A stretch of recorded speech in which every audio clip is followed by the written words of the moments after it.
और जेन-ज़ी को ये 2 नसीहतें गौर से सुनना। आपकी ज़िंदगी में ना कुछ इंसान बहुत बड़ी नेमत है।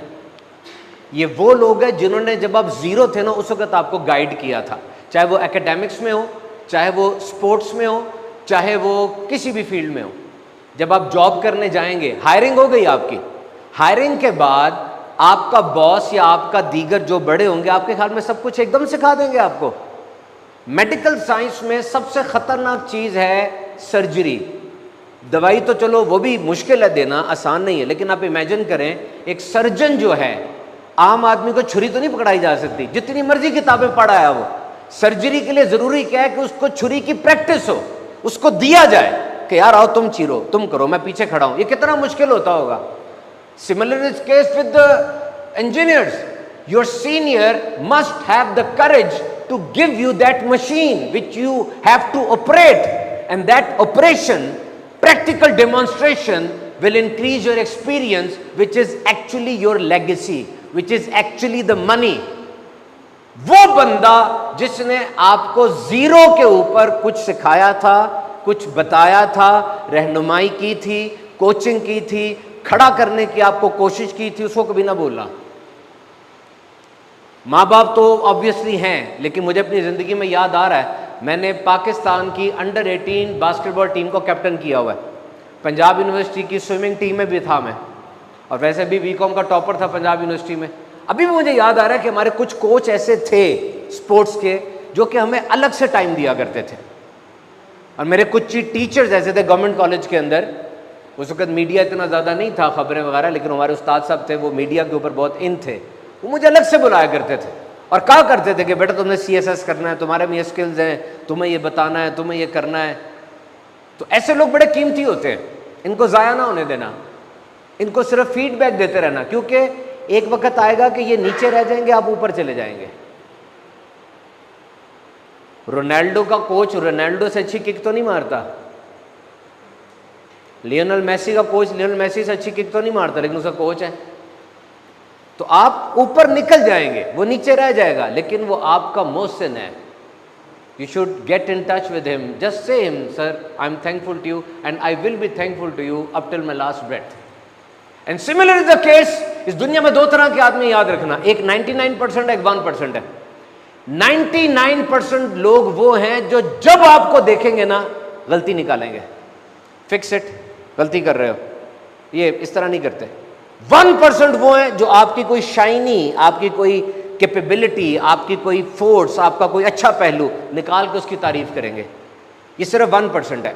It takes lot of courage, बहुत मुश्किल काम है, ये बहुत मुश्किल काम है आज के दौर में किसी की हौसला अफजाई करना। It's very difficult.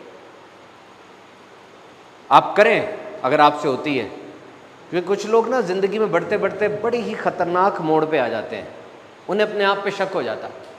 और इससे ज़्यादा ख़तरनाक मोड़ ज़िंदगी में कोई नहीं है कि आपको अपने आप पे शक हो जाए, मैं नहीं कर सकता, या वाकई मैं इस काबिल नहीं हूँ। आप हार जाते हैं। उस वक्त उस बंदे के वो कमेंट्स आपको याद आते हैं कि नहीं तेरे में तो इतना कुछ है, you can do it. So give that energy to someone. Scan a person, find a good quality and share with him. यार ये तेरे में अच्छी बात है, बस छोड़ दें। उसके बाद तिजारत नहीं करनी कि मैंने अच्छा कहा तो वो भी आगे से रिस्पॉन्स अच्छा देगा, तिजारत नहीं, हक अदा कर दे अपने इंसान होने का, बस। Give him the energy and quit, he will use it when he will need it. वो रिजर्वायर में चला जाएगा, वो बचा के रख लेगा उसको, आगे जाके जब यूज होनी होगी वो यूज हो जाएगी, आपको इसका बहुत फायदा होगा। तो ये खूबी शेयर करना सीखें। आप लोगों की ना एक ख़ास उड़ान होती है। अगर कोई ये समझता है कि जनाब मैं किसी ऐसी यूनिवर्सिटी में पढ़ता हूँ जिस यूनिवर्सिटी का इतना स्कोप नहीं है, इतना नाम नहीं है, ये चीज़ नहीं होती। Sometimes you just need a platform and that platform elevates you. Just remember this fact. आपको सिर्फ एक प्लेटफॉर्म चाहिए होता है और उस प्लेटफॉर्म की मदद से आप बहुत आगे निकल जाते हैं। जैसे मैं आते हुए पढ़ रहा था एक बात, ये जो गोल्डन ईगल होता है ना, ये बहुत ऊंची फ्लाइट लेता है और ये करंट्स के ऊपर जाके बड़ी तेज़ी के साथ और बड़ी सख्त मेहनत के साथ अपने इतने बड़े पड़ों को फड़फड़ाता हुआ एक दफ़ा उस करंट में दाखिल हो जाता है, उस फ्लो में, अब वो खुद उड़ता रहता है, ग्लाइड करता रहता है।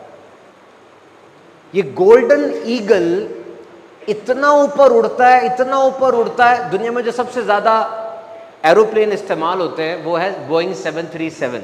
इसकी स्पीड, जो अलाउड स्पीड है, वो 800 से 850 किलोमीटर फी घंटा है। और इसकी जो सीलिंग है, यानी ये कहाँ तक ऊपर जा सकता है, ये 41,000 फीट ऊपर जा सकता है। इसके ऊपर जाएगा तो इसके ऊपर फिर प्रॉब्लम हो जाती है।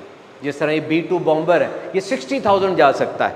F-35 लाइटनिंग जो दुनिया का सबसे ज़बरदस्त जेट एयरक्राफ्ट है मिलिट्री का, उसकी 65,000 सीलिंग है, नज़र नहीं आता, ऊपर से कर के आ जाता है।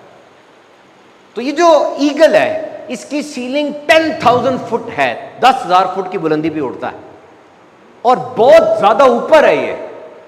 मुझे बताएं कौन सा और परिंदा है जो 10,000 फीट की बुलंदी पे उड़ता होगा? एक दूसरा ईगल। एक ईगल की बुलंदी पे कौन उड़ता होगा? कोई दूसरा ईगल। तो अगर आपको ईगल कबूतरों के साथ उड़ता मिले ना, समझ लें कि अपनी हाइट पर ये पहुंचा नहीं है।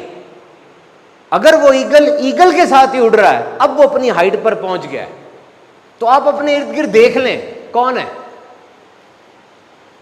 इफ कबूतर are there then it means that your height has not been attend. और ये जो फ्लाइट है ना, सीलिंग है, ये प्राइवेट जेट्स की सीलिंग होती है। मतलब प्राइवेट जेट आपको पता पर किन लोगों के होते हैं। तो you have to maintain your ceiling. अपने इर्द गिर्द देखें कि कौन सा परिंदा आपके साथ उड़ रहा है।